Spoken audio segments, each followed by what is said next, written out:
Nah, saudara-saudara, hari ini saya ingin mengajak saudara mengeksposisi satu bagian firman Tuhan, Lukas pasal 17 ayat 11 sampai dengan 11, sebuah narasi tentang Yesus menyembuhkan 10 orang kusta. Saya tidak akan memberikan eksposisi teksnya secara langsung, karena itu sebenarnya sudah saya lakukan dalam sebuah khotbah yang rekamannya ada di channel Verbum Veritatis. Saya sarankan untuk saudara tonton dulu rekaman khotbah itu, karena saya memberikan satu eksposisi yang cukup lengkap terkait dengan teks ini. Jadi saya tidak akan ulangi lagi hal-hal yang sudah saya deliver, sudah saya kemukakan di dalam khotbah pertama saya tentang teks ini di sana. Nah, sekadar untuk mengingatkan saja dan meringkas saja isi dari khotbah pertama saya. Di dalam khotbah itu saya membahas tentang apa yang disebut dengan altruisme.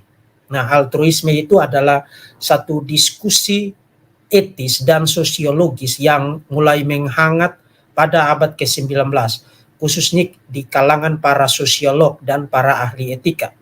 Mereka berdiskusi tentang apakah di dalam diri manusia benar-benar ada satu keinginan, ada satu niat yang tidak selfish, tidak egois, tidak mementingkan diri sendiri, dan beritikat untuk melakukan kebaikan tanpa pamrih terhadap orang lain. Nah, sebelum abad ke-19, sebenarnya para filsuf seperti Thomas Hobbes, termasuk juga beberapa orang yang lain, mengatakan bahwa sebenarnya manusia itu pada dasarnya egois. Jadi bahkan ketika dia melakukan tindakan yang dia kasih nama kasih pun, sebenarnya dia mengharapkan sesuatu yang lain, yang mementingkan dirinya sendiri, yang egoistik. Nah, dari segi pengalaman, saudara bisa lihat itu sehari-hari ya. Orang memberikan sesuatu, kemudian mendadak itu sudah muncul di Facebook. Dia memberi sambil dia selfie ya. Jadi dia sedang mempertontonkan perbuatan baiknya untuk dilihat oleh orang lain. Sebenarnya tidak benar-benar dia ingin melakukan kebaikan itu tanpa pamrih. Tapi dia mengharapkan pujian, mengharapkan apresiasi, dan lain sebagainya dari pihak lain. Dan itu sebabnya orang-orang seperti Thomas Hobbes itu mengatakan bahwa sebenarnya tidak ada yang namanya kasih yang tulus. Itu filsuf ya. Tidak ada yang benar-benar yang namanya satu kasih yang tulus, yang tidak selfish, yang benar-benar dilakukan semata-mata untuk kebaikan orang lain. Nah, itu sudah ada diskusi yang sangat alot, sangat kompleks dan sangat panjang di kalangan para ahli etika, para sosiolog, termasuk para saintis ya. Termasuk isu altruisme juga adalah salah satu elemen penting di dalam teori evolusinya Darwin ya. Nah, kita tidak ke situ, tapi poin saya adalah ini satu topik besar, diskusi besar di kalangan para ahli etika dan ahli sosiologi pada abad ke-19.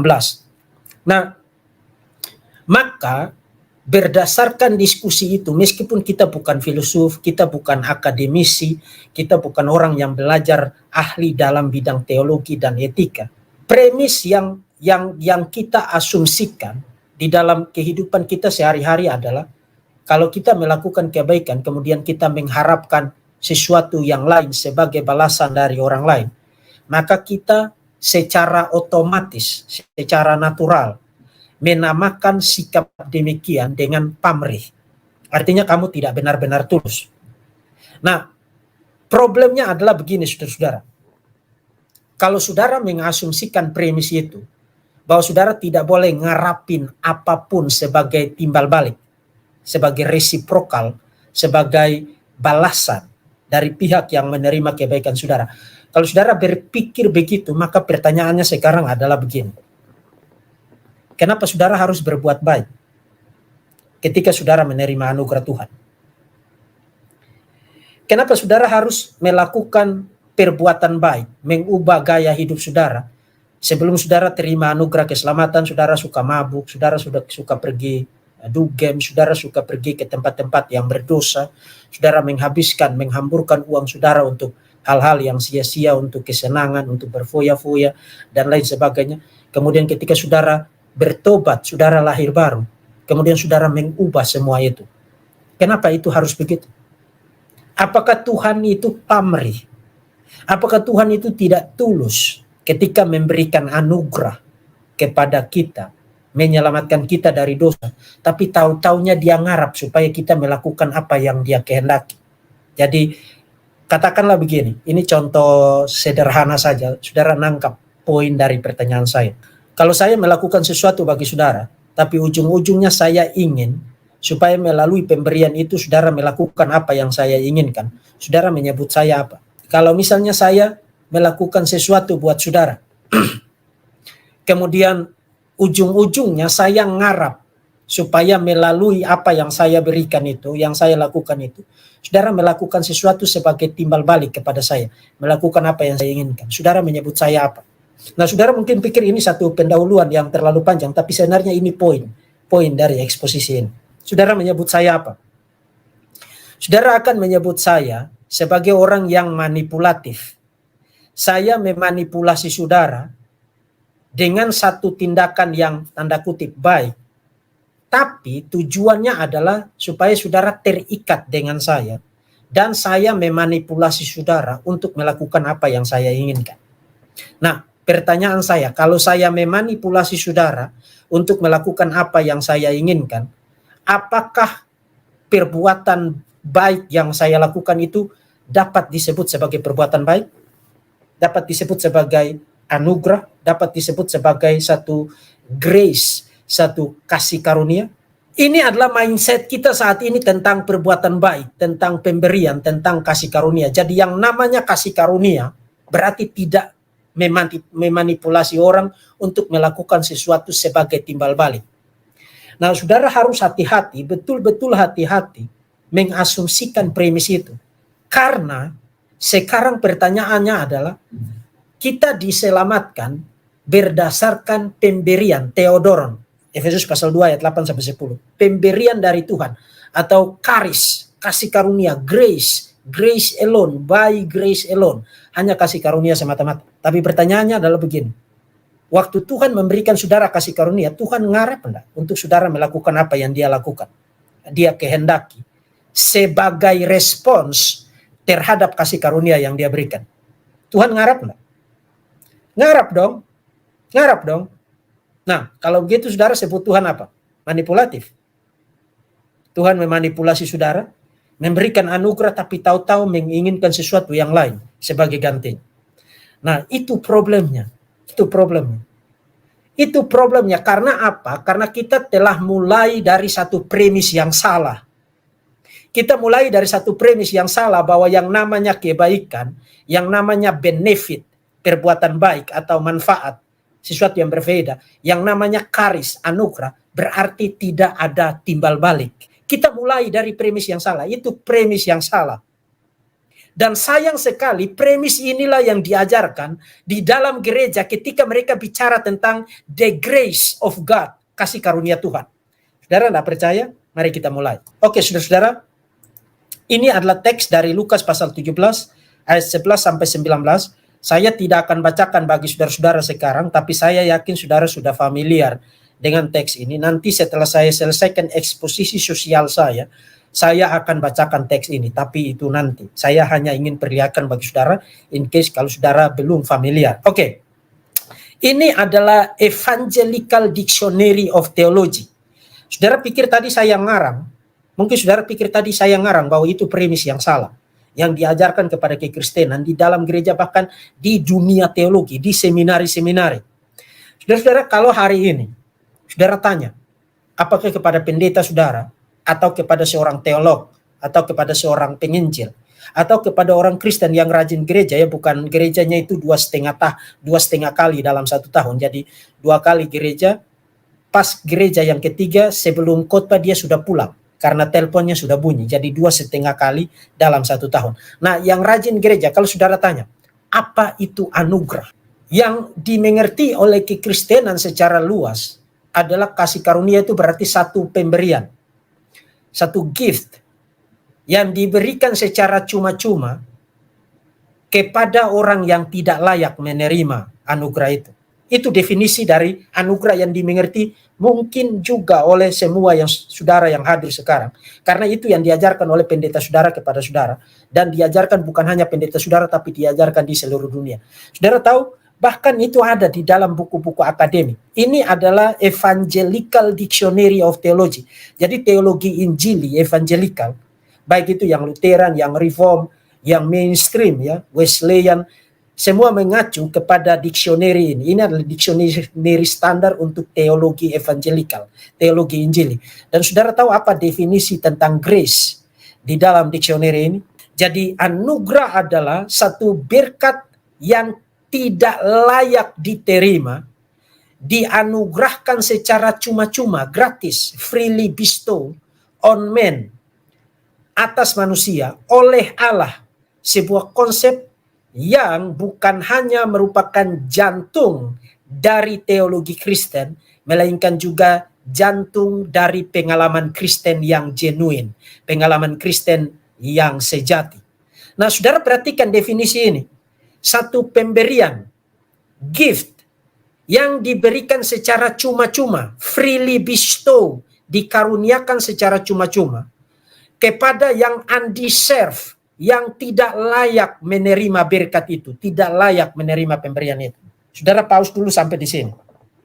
Kalau saudara baca definisi ini, aspek penting apa yang betul-betul hilang, completely missing dari definisi ini. Aspek yang sangat penting sekali, tapi tidak ada di dalam definisi ini. Oke, supaya singkat saja, yang hilang dari definisi itu adalah the responsibility of the receiver, tanggung jawab dari orang yang menerima anugerah itu. Saudara-saudara, saya sudah khotbahkan itu, makanya tadi saya suruh saudara untuk nonton video saya, rekaman khotbah saya. Saudara-saudara, pemberian itu bukan hanya antara yang memberi dan menerima, antara memberi dan pemberiannya, satu arah, no. Tapi pemberian itu membentuk satu segitiga pemberian, trilogi gift. Jadi ada pemberi, giver, kemudian ada gift-nya, ada apa yang diberikan, pemberiannya, kemudian ada receiver-nya. Nah, di dalam definisi ini, receiver-nya itu disentuh, tapi sekadar menyentuh kondisi ketidaklayakannya dia, undeserved-nya. Tapi tidak bicara apa-apa tentang what next? Apa tanggung jawabnya? Apa obligation-nya? Obligasi dari penerima terhadap pemberian dan terhadap si pemberian itu. Nah, ini problem karena kalau saudara membuat definisi begini, apa cost-nya? Apa dampak saudara membuat definisi ini? Dampaknya adalah saudara menceraikan antara teologi dan etika. Saudara menceraikan antara teologi doktrin dan kehidupan setiap hari. Itu terjadi perceraian yang sangat besar dan itu harga yang sangat mahal. Definisi ini mayoritas benar tapi tidak komplit dan bahkan mengandung satu konsekuensi yang sangat berbahaya bagi kekristenan. Itu sebabnya orang-orang yang non-Kristen selalu mengajukan pertanyaan kepada orang Kristen begini. Kalau kamu diselamatkan berdasarkan anugerah hanya iman saja, maka kamu bisa melakukan kejahatan dong, melakukan dosa dong, kan sudah selamat, kan sudah dapat anugerah. Saudara tahu kenapa mereka mengajukan pertanyaan itu? Karena cara kita mendefinisikan anugerah adalah cara yang salah. Kita sekadar mendefinisikan anugerah sebagai satu pemberian, yes, sangat bernilai, yes, diberikan secara cuma-cuma, yes, diberikan secara gratis, yes, diberikan secara percuma, yes, bukan percuma ya, tapi gratis, yes, dan diberikan kepada orang yang tidak layak, yes, tapi stop hanya sampai di situ. Definisi itu tidak bicara apa-apa tentang obligation, tanggung jawab.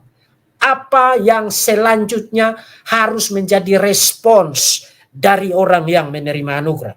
Begitu you membuang aspek itu, mendadak anugerah itu menjadi sesuatu yang tidak berguna. Karena meskipun itu baik, meskipun itu bernilai, tapi kalau tidak mengubah hidupmu, maka anugerah itu bukan anugerah.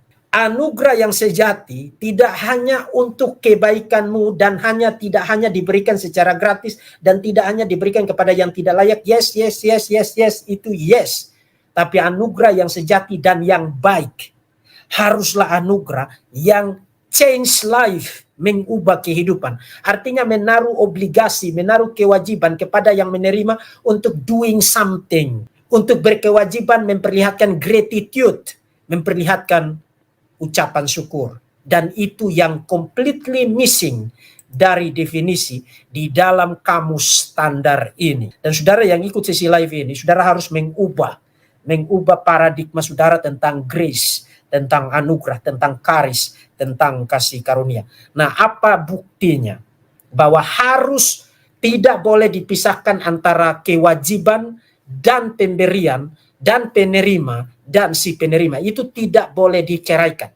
Nah, karena itu saudara-saudara, saya akan mulai mengajak saudara untuk melihat the social context, konteks sosial mengenai karis, anugerah pada abad pertama di dalam dunia Yunani Romawi, konteks di mana Yesus hidup, konteks di mana Paulus hidup, konteks di mana Petrus hidup, konteks di mana Yohanes hidup, dan semua rasul yang lain hidup, dan kekristenan mula-mula lahir dan bertumbuh. Itu konteksnya. Saudara-saudara, istilah karis, anugerah, kasih karunia, istilah gratitude, ucapan syukur, istilah faith, pistis, itu bukan istilah teologis pada abad pertama.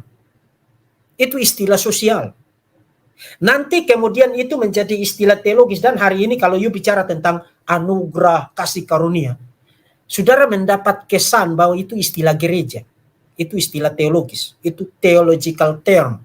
Bahkan tadi saudara lihat di dalam definisi ini, dia sebut itu sebagai the heart not only of Christian theology, but also of genuinely Christian experience.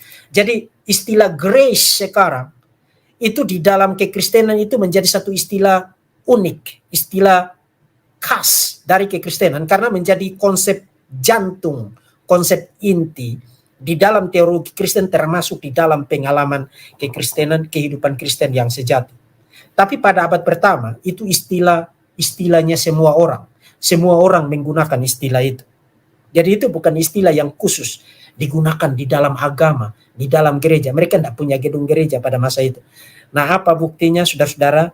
Ini adalah buktinya. Kita mulai dari pernyataan seorang teolog asal Jerman bernama Ernst Kishman, ya. Dia seorang teolog Perjanjian Baru yang sangat terkenal. Paul knows no gift of God which does not convey both the obligation and the capacity to serve. Paulus tidak pernah mengenal pemberian anugerah Allah yang tidak mengandung baik kewajiban maupun kapasitas untuk melayani. Nah, saudara langsung lihat kontrasnya dengan definisi tentang anugerah yang ada di sini. Karena aspek obligation, kewajiban, dan capacity to serve itu hilang dari definisi ini. Diceraikan, betul-betul dihilangkan dari definisi ini. Padahal kalau saudara perhatikan kutipan dari Kishman, Paulus tidak pernah mengajarkan tentang kasih karunia yang tidak mengandung di dalamnya, tidak terkandung di dalamnya obligation, kewajiban, dan kapasitas untuk melayani. Artinya tanggung jawab dari orang yang menerima gift itu. Nah, apa buktinya? Termasuk Yesus juga mengajarkan begitu, tapi apa buktinya? Bukti dari pernyataan Kishman. Saya kasih 2 contoh saja. Katakanlah ayat yang sangat terkenal, Efesus pasal 2. Saudara boleh buka Alkitab saudara, karena saya tidak cantumkan teksnya. Sebab karena kasih karunia, jadi saudara dia bicara tentang apa? Bicara tentang grace, bicara tentang karis. Karena kasih karunia kamu diselamatkan oleh iman. Jadi keselamatan itu by grace through faith. Kita diselamatkan oleh anugerah melalui iman. Itu bukan hasil usahamu. Jadi kamu tidak kerja apa-apa untuk dapat kasih karunia itu, dapat keselamatan itu. Itu bukan perbuatan baikmu, itu bukan usahamu. Itu penekanan di dalam ayat yang ke-8. Tetapi pemberian Allah, theodoron. Jadi itu gift, satu pemberian yang diberikan secara cuma-cuma, secara gratis. You tidak lakukan apa-apa, you tidak membuat paksaan, you tidak punya jasa sama sekali untuk keselamatan yang dianugerahkan kepadamu. Itu ayat 8. Tapi jangan lupa ayat 9 sampai dengan ayat 10, karena Paulus melanjutkan, itu bukan hasil pekerjaanmu, yes, bukan hasil pekerjaanmu. Jangan ada yang memegahkan diri, kamu tidak ada alasan untuk boasting, tidak ada alasan untuk sombong. Karena kita ini buatan Allah diciptakan dalam kasih dalam Kristus Yesus untuk melakukan apa? Untuk nipu, untuk korupsi, untuk pulanglah. Kan kamu kasih saya kasih karunia. Kalau kamu nuntut saya lakukan sesuatu berarti kamu tidak tulus dong Tuhan. Kan namanya juga kasih karunia. No. Perhatikan kata-kata Paulus di ayat yang 10. Kita diciptakan dalam Kristus Yesus untuk melakukan pekerjaan baik yang dipersiapkan Allah sebelumnya Ia mau supaya kita hidup di dalam. Jadi kasih karunia tidak boleh dipisahkan dari apa? Kewajiban sebagai respons, sebagai gratitude, sebagai ucapan syukur melalui apa? Melalui perbuatan baik. Tidak boleh diceraikan. Itu sebabnya Caseman tadi mengatakan, Paulus tidak pernah mengajarkan mengenai pemberian kasih karunia Allah yang tidak terkandung di dalamnya baik obligation, baik kewajiban maupun kapasitas untuk melayani. Kasih karunia yang tidak diikuti dengan kewajiban kepada Tuhan, itu bukan kasih karunia. Itu hanya ilusi, itu hanya halusinasi. Itu adalah sebuah kebohongan. Kasih karunia yang sejati selalu diikuti dengan kewajiban. Nah, mungkin saudara mulai pikir begini. Nah, kalau begitu, bagaimana lagi itu bisa disebut sebagai kasih karunia kalau diikuti dengan kewajiban? Itu yang tadi saya katakan, saudara mulai dari premis yang salah akibat diskusi tentang altruisme pada abad yang ke-19. Seakan-akan kalau saudara itu tulus, saudara itu baik, memberikan perbuatan yang memberikan satu hadiah, gift yang bermanfaat, maka orang itu tidak punya tanggung jawab. Begitu kamu nuntut tanggung jawabnya, maka itu bukan lagi gift. Itu premis yang salah. Itu premisnya para filosof. Itu premisnya para sosiolog. Itu premisnya para ahli etika abad ke-19. Itu bukan premis Alkitab. Dan sayang sekali, premis satanik itu mempengaruhi banyak orang Kristen, bahkan masuk ke dalam literatur teologi yang standar di dalam kekristenan. Saudara mau contoh lagi? Mari kita bicara secara big picture ya. Misalnya surat Roma. Surat Roma itu dibagi menjadi dua ya. Kalau saudara mau bagi struktur dari surat Roma, saudara bisa bagi menjadi dua. Pasal 1 sampai pasal 11 itu bicara tentang doktrin, bicara tentang teaching, bicara tentang ajaran. Jadi mulai dari doktrin. Jadi dia bicara tentang Injil adalah kekuatan Allah pasal 1, termasuk bicara tentang manusia yang berdosa dan berdasarkan natur keberdosaannya, sifat keberdosaannya itu memberontak melawan Tuhan, menyembah berhala dan menindas kebenaran dan menyerahkan tubuhnya kepada kesia-siaan. Kemudian pasal 3, pasal 4 dan seterusnya, dia bicara tentang upah dosa ialah maut, artinya semua orang pasti masuk neraka. Tetapi kasih karunia itu menghidupkan. Kemudian justification by faith, pasal 4, pasal 5. Kemudian bicara tentang dibaptis di dalam Kristus, pasal 6. Kemudian pasal 7, pasal 8 bicara tentang hidup oleh roh. Kemudian pasal 9 sampai pasal 10 bicara tentang the chain of redemption. Ya. Itu doktrin.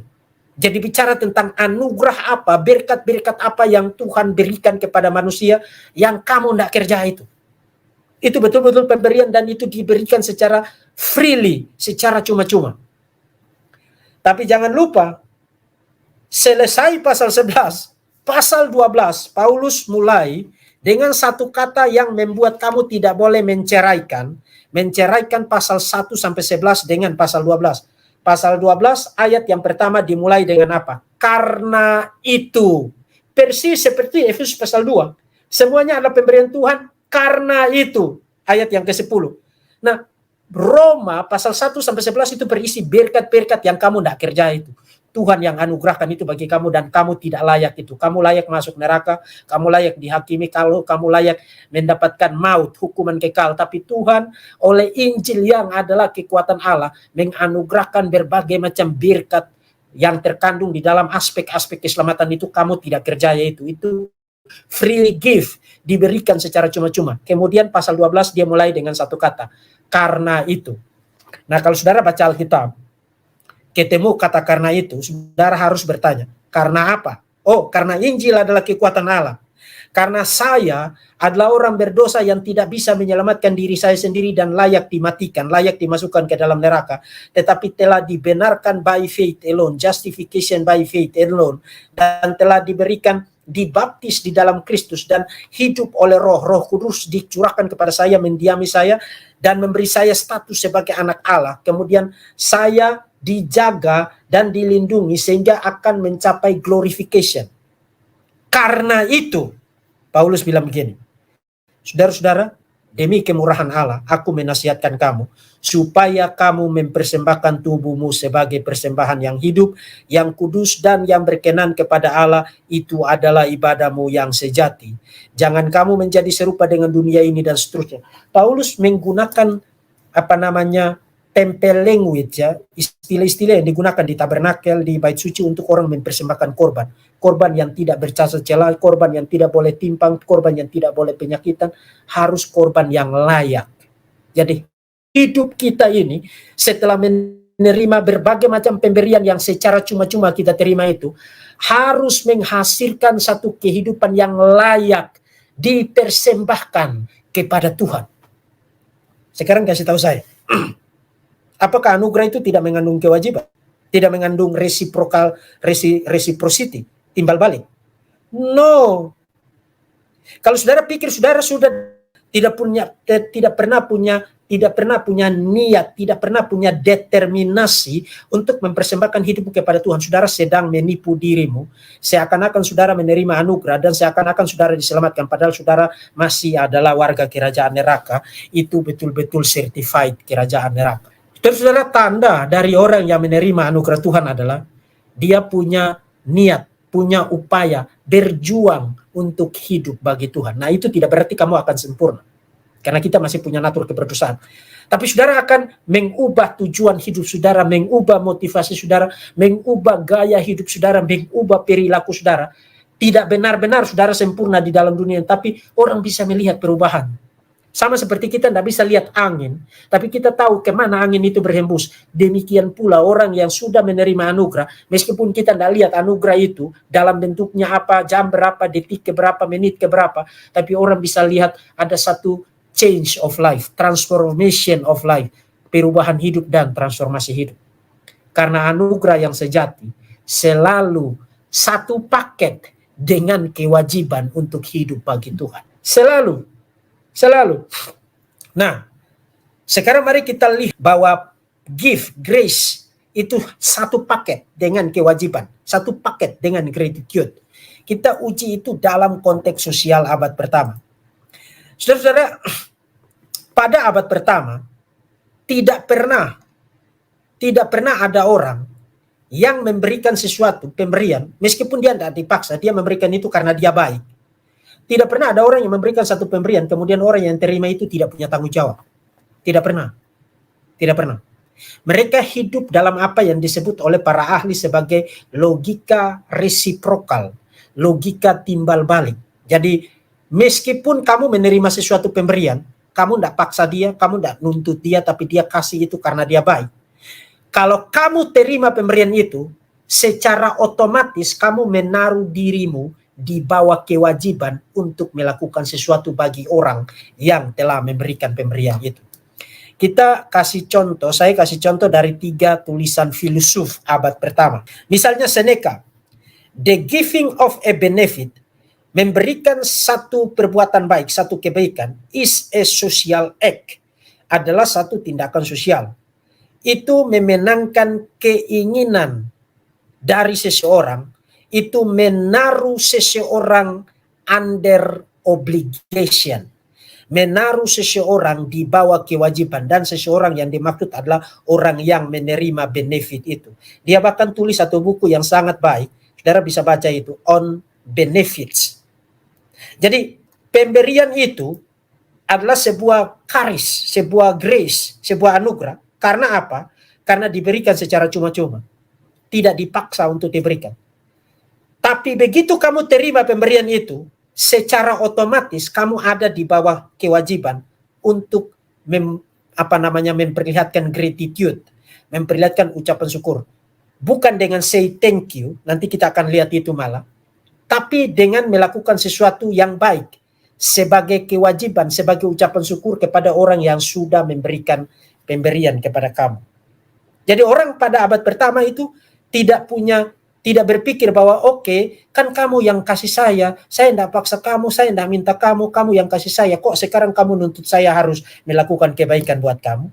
Kalau kamu hidup di abad pertama dan kamu ngomong begitu, kamu itu dianggap sebagai orang yang betul-betul disgrace, orang yang hina, orang yang tidak punya harga diri, orang yang tidak punya honor, tidak punya kehormatan. Karena orang yang punya kehormatan, yang punya harga diri adalah kamu tidak perlu dikasih tahu lagi untuk memperlihatkan kewajiban gratitude. Kamu udah tahu.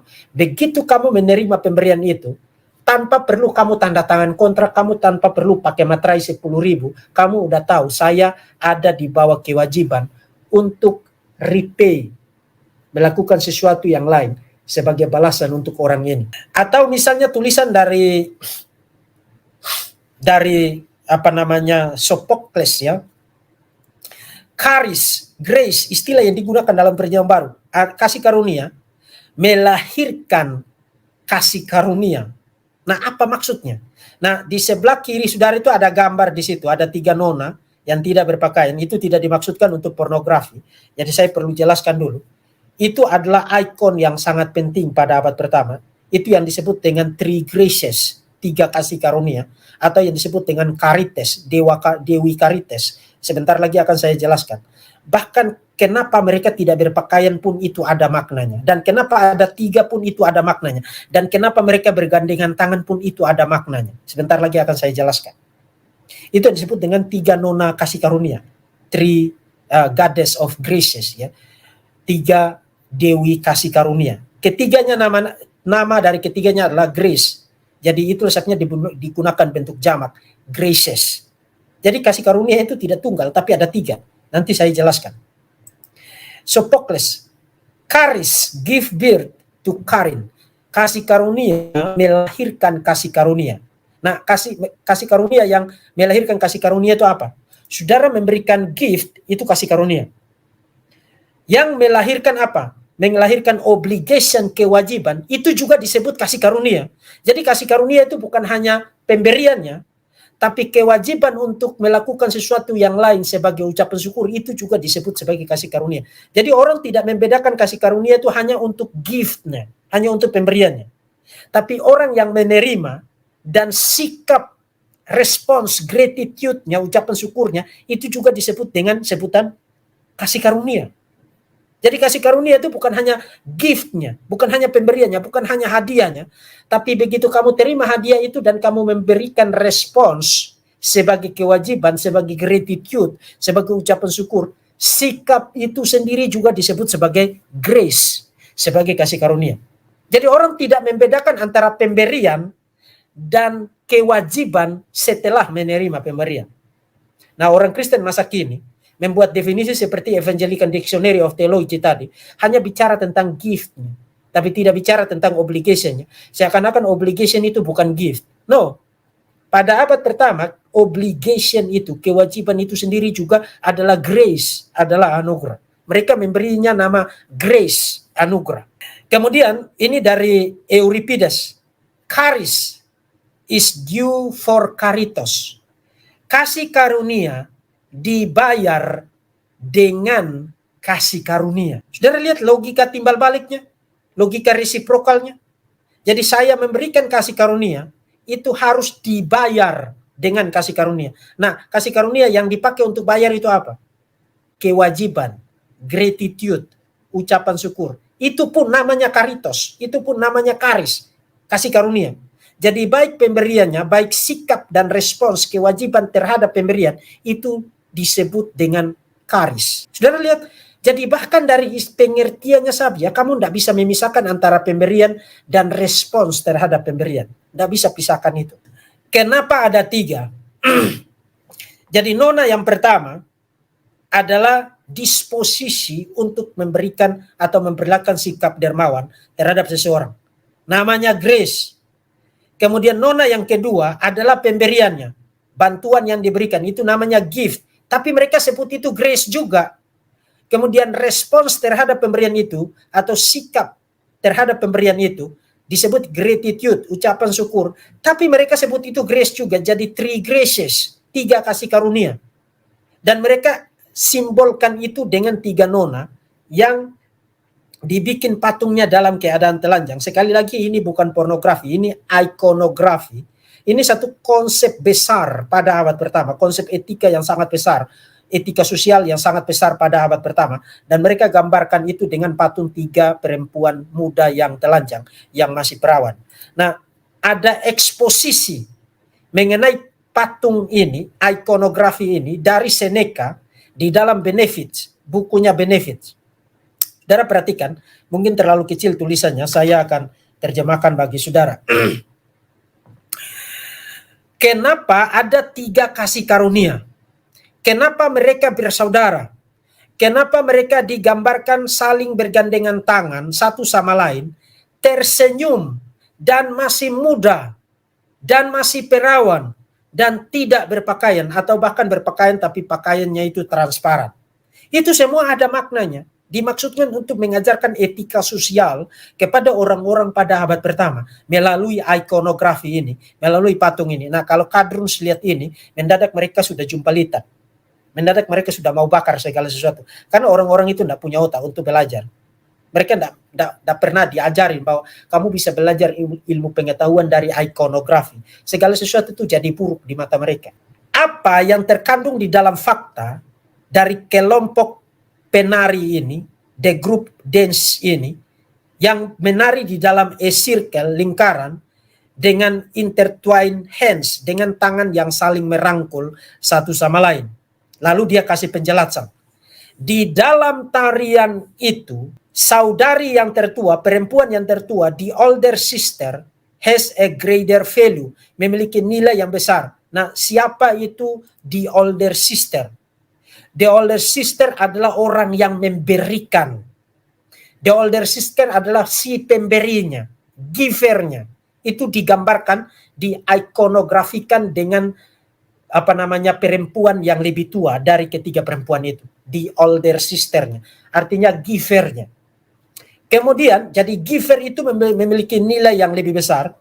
The older sister has a greater value, like those who confer benefit. Seperti mereka yang memberikan kebaikan, memberikan benefit, memberikan manfaat. Jadi si pemberinya, givernya.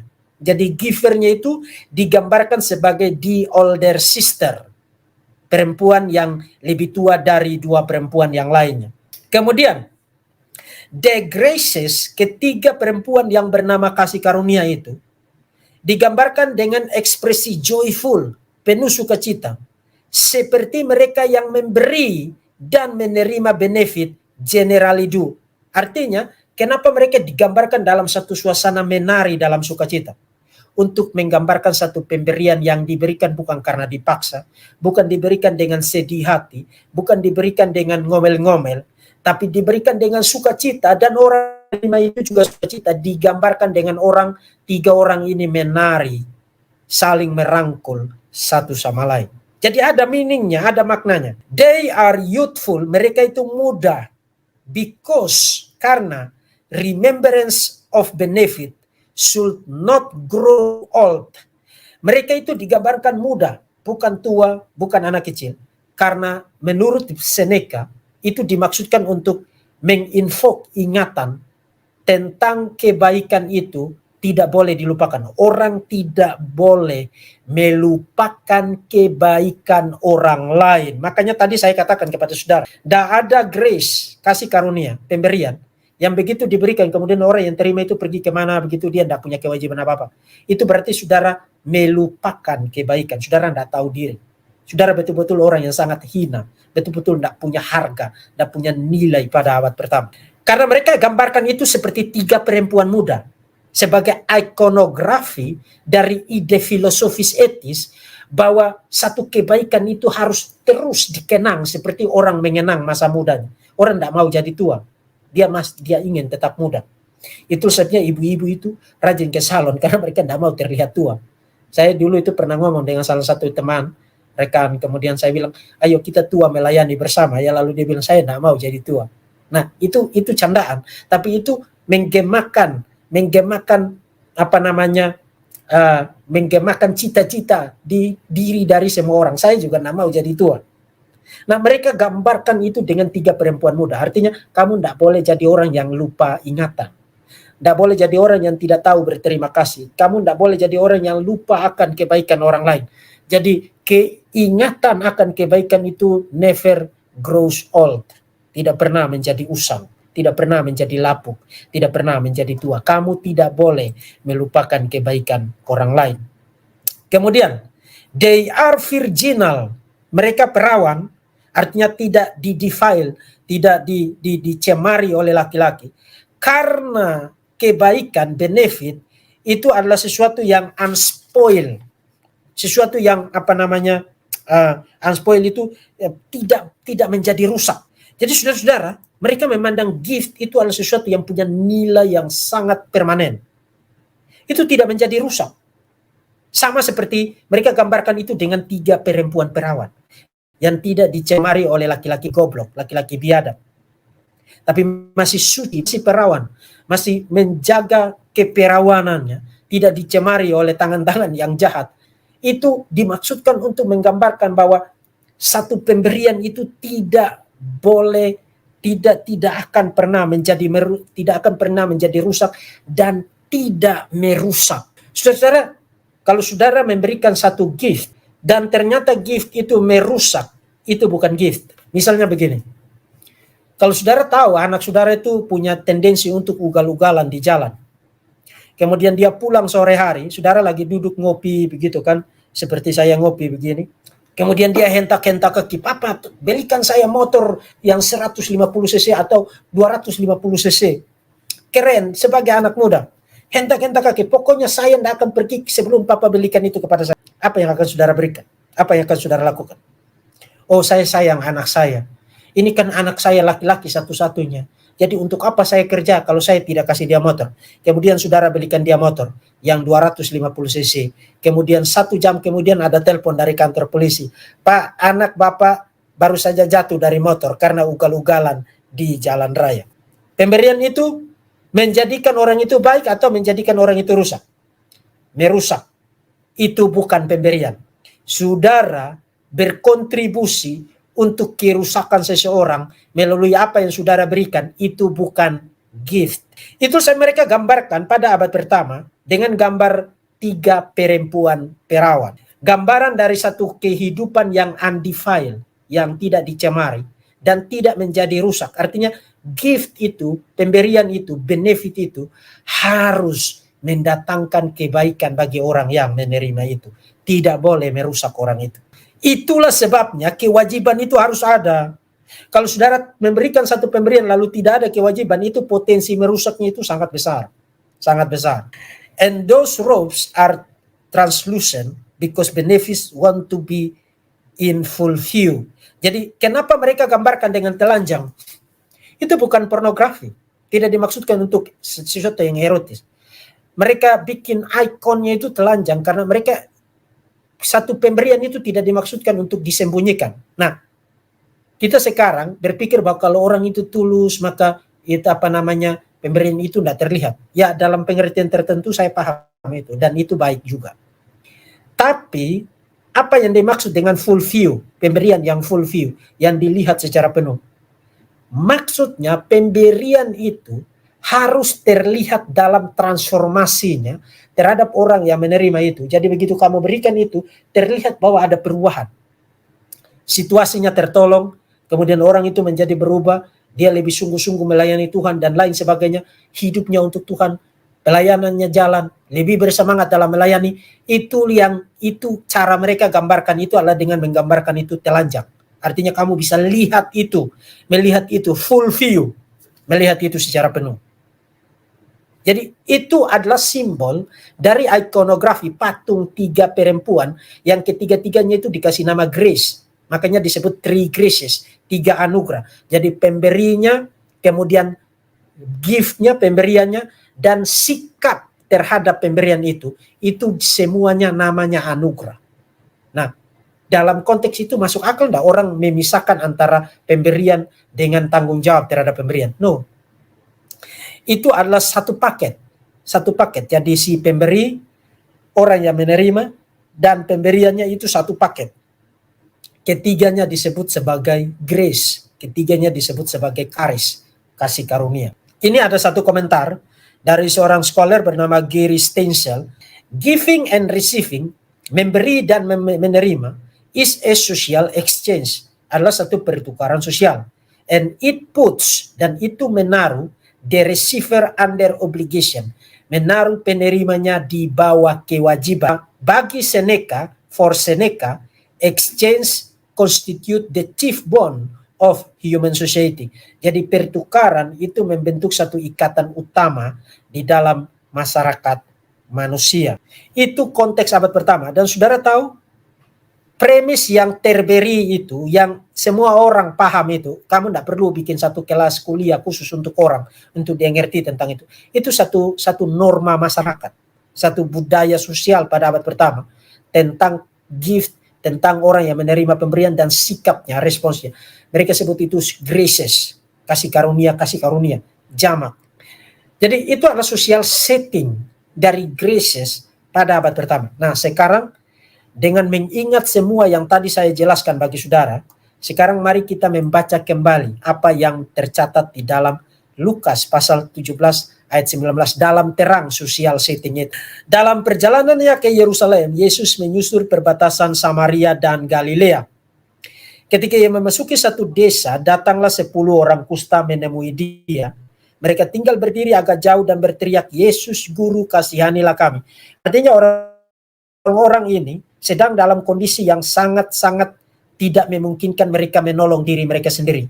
Mereka tidak berdaya untuk keluar dari situasi ini. Penyakit kusta pada abad pertama dianggap najis karena dalam mindset spiritual perjanjian lama, penyakit kusta itu adalah salah satu tanda dari orang itu kena kutuk. Itu sebabnya kalau dia pergi kepada area publik, dia harus teriak najis, najis, najis. Termasuk kalaupun dia sudah menjadi sembuh pun itu disebut tahir. Ya. Dia harus memperlihatkan diri kepada imam, kemudian memberikan persembahan sebagai tanda bahwa dia sudah menjadi cleanse, ya, menjadi tahir. Jadi ini bukan sekadar penyakit biasa, tapi satu penyakit yang punya unsur spiritual. Lalu ia memandang mereka dan berkata, "Pergilah, perlihatkan dirimu kepada imam-imam." Dan sementara mereka di tengah perjalanan, mereka menjadi tahir. Jadi dalam konteks sosial pada abad pertama, sekarang 10 orang ini under obligation, ada di bawah kewajiban, karena mereka sudah mendapatkan apa? Mendapatkan gift, mendapatkan benefit, mendapatkan kebaikan dari givernya, yaitu Yesus. Seorang dari mereka ketika melihat bahwa ia telah menjadi sembuh, kembali sambil memuliakan Allah dengan suara nyaring. Lalu tersungkur di depan kaki Yesus dan mengucap syukur kepadanya. Orang itu adalah orang Samaria. Lalu Yesus berkata, "Bukankah ke-10 orang tadi semuanya telah menjadi tahir? Di manakah yang 9 orang itu?" Jadi Yesus nyari loh. Yesus nyari yang 9 orang ini. Di mana 9 orang itu? Nah, kalau saudara menggunakan premis yang di awal lecture ini saya sebutkan, kamu tidak boleh nuntut orang kembali, ucap nanti kamu tidak tulus. Jadi kalau nyari berarti kamu tidak tulus. Itu yang tadi saya katakan, saudara mulai dari premis yang salah. Kenapa pada abad pertama Yesus nyari? Setelah dia sebutkan, Yesus nyari. Yesus mencari orang yang sudah dia berkati. Yesus mencari orang yang sudah dia kasih giftnya. Yesus mencari orang yang sudah dia sembuhkan. Kenapa Yesus cari? Apakah Yesus tidak tulus? No. Itu karena kamu memisahkan antara pemberian dan si penerima. Pada abad pertama itu tidak dipisahkan. Begitu kamu memisahkan itu, artinya yang 9 orang ini memisahkan itu, mereka adalah orang-orang yang tidak tahu terima kasih pada abad pertama. Yesus nyari. Dan itu tidak membuat Yesus menjadi tidak tulus. Menjadi, tidak pamrih kali kau itu. Kok nyari? Kan kamu sudah nolong, kok sekarang kamu nyari? Karena kamu harus tahu terima kasih. Kamu harus punya kewajiban. Kalau kamu tidak punya kewajiban, kalau kamu tidak tahu terima kasih, maka kamu adalah orang yang tidak punya kehormatan. Kamu adalah orang yang tidak punya nilai. Nah, problemnya itu begini. Pada abad pertama, yang 9 orang itu kembali bukan karena mereka tidak tahu terima kasih. Nah, sekarang saudara mulai pusing kan? Mereka tidak kembali bukan karena mereka tidak tahu terima kasih. Justru mereka tahu bahwa nanti kalau Yesus susah, Yesus oke, kamu udah tolong saya kan? Nanti kalau kamu susah saya akan tolong kamu. Karena dalam konteks abad pertama, grace itu dianggap sebagai social exchange, satu pertukaran sosial. Dan pada abad pertama orang itu tidak terbiasa say thank you, terima kasih ya, kamu sudah nolong saya. No, itu bukan kebiasaan pada abad pertama. Kamu menolong saya dengan perbuatan baik, saya akan balas dengan perbuatan baik. Itulah sebabnya mereka tidak kembali. Karena mereka mengasumsikan premis dari Seneca, dari Sophocles, dari Euripides sebagai satu social exchange, satu pertukaran sosial. Yesus tidak mau begitu. Yesus tidak mau begitu. Nah, untuk membuktikan apa yang saya katakan, ini ada satu kutipan dari Craig Blomberg ya. Saya harap saudara bisa baca dengan jelas. Ketika sesama orang-orang desa atau teman memberikan seseorang itu uang atau bantuan material yang lain, seseorang yang punya kehormatan, yang terhormat, terikat untuk membalasnya. Jadi one was honored, bound to repay them. Terikat untuk membayarnya kembali, membalasnya kembali. Orang tidak harus berkata thank you, terima kasih di dalam dunia kuno. Itu yang tadi saya katakan. Mereka tidak keliling kemana-mana lalu thank you ya. No, itu bukan kebiasaan pada abad pertama. Di dalam they are just return, mereka sekadar mengembalikan bantuan itu. Dalam arti kalau kamu susah saya akan bantu kamu karena kamu sudah pernah bantu saya. Itu social exchange. Faktanya kembali dan mengucapkan terima kasih, thanking people, mengimplikasikan bahwa seseorang tidak akan melakukan sesuatu lagi dan mengakhiri relasi mutual itu, ketersalingan itu, relasi mutual antara memberi dan menerima. Jadi orang Samaria yang kena kusta itu di dalam Lukas pasal 17 ayat 11 sampai 19 yang kembali untuk mengucapkan terima kasih kepada Yesus mungkin bukanlah orang yang akan dipuji pada abad pertama. Kita tidak berharap bahwa Yesus akan muji orang itu, tapi pada faktanya Yesus muji orang itu. Nah, ini sesuatu yang sangat menarik di sini. Yesus menggunakan satu premis yang diakui oleh semua orang. Kamu harus tahu terima kasih. Tapi apa yang Yesus tidak inginkan dari premis itu? Yang Yesus tidak inginkan adalah kamu berpikir bahwa kamu bisa repay, membayar kembali kasih karunia dari Allah yang dikerjakan melalui Yesus. Itu perbedaan antara grace di dalam karya kemesiasan Yesus dan grace di dalam konteks sosial. Di dalam konteks sosial abad pertama, grace itu adalah social exchange, satu pertukaran sosial. Kamu lakukan kebaikan bagi saya akan bayar kembali itu dengan kebaikan yang lain. Impas. Yesus bilang, no, kamu tidak bisa impas dengan saya. Kamu tidak bisa impas dengan saya. Kamu tidak bisa impas dengan saya. Kamu harus kembali dan bersyukur, berterima kasih kepada saya karena kamu tidak bisa bayar kembali apa yang sudah saya lakukan untuk kamu. Saudara-saudara, yang dilakukan oleh orang Samaria itu, yang kembali kepada Yesus itu, dan 9 orang yang tidak kembali itu, menstimulasi pertanyaan, kenapa Yesus nyari mereka, yang 9 itu. Dan kenapa Yesus justru muji orang Samaria ini, ketika di dalam abad pertama justru kalau orang Samaria ini datang dan bilang terima kasih, dia orang yang bangkrut. Orang yang, oke, saya tidak punya kemampuan untuk membalas kamu. Jadi saya datang dan terima kasih. Kenapa Yesus mencari yang 9 itu dan memuji orang Samaria yang satu ini? Kenapa Yesus mencari orang yang sudah dia berkati untuk kembali kepada dia dan bersyukur kepada dia? Saudara-saudara, untuk ringkasnya saya kasih 3 jawaban. Pertama, anugerah selalu mendahului, tetapi juga selalu diikuti dengan respons dan gratitude. Anugerah itu selalu mendahului. Kamu tidak bisa melakukan sesuatu untuk mendapatkan anugerah. Agama palsu selalu mengajarkan kepada saudara bahwa saudara itu mendapatkan surga karena saudara melakukan sesuatu. Itu false religion. Itu dikutuk di dalam seluruh Alkitab, dalam Perjanjian Lama, dalam Perjanjian Baru. True religion itu dimulai dari grace, dimulai dari anugerah. Dan kamu tidak kerja apa-apa untuk dapatkan itu, kamu tidak berjasa apa-apa untuk dapatkan itu.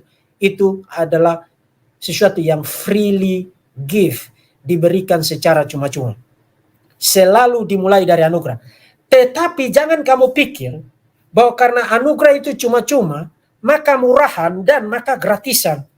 No, anugerah itu bukan sesuatu yang gratisan dan murahan.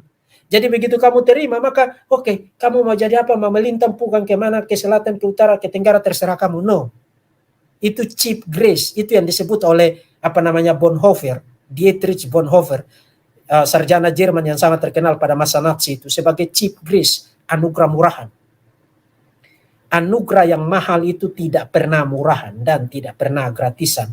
Meskipun diberikan secara cuma-cuma dan diberikan secara gratis, tapi tidak gratisan.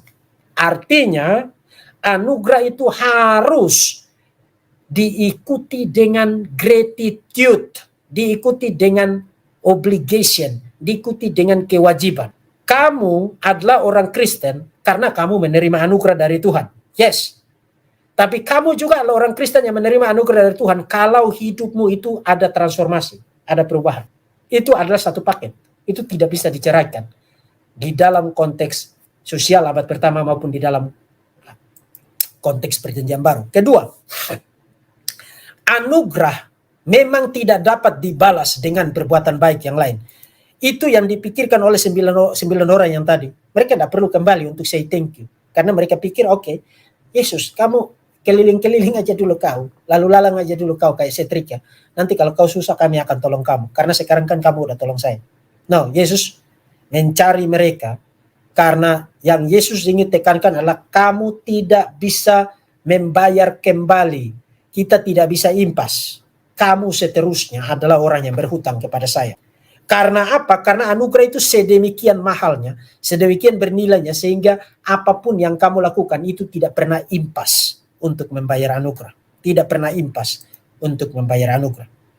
Jadi anugerah memang tidak dapat dibalas dengan perbuatan baik yang lain. Tetapi memang Tuhan memang mencari yang Ia berkati dan yang Ia selamatkan. Tuhan mencari yang Ia berkati dan yang Ia selamatkan. Saudara-saudara, beberapa hari lalu saya ada pertemuan prestasi, persekutuan sekolah-sekolah teologi Aras Tamar se-Indonesia.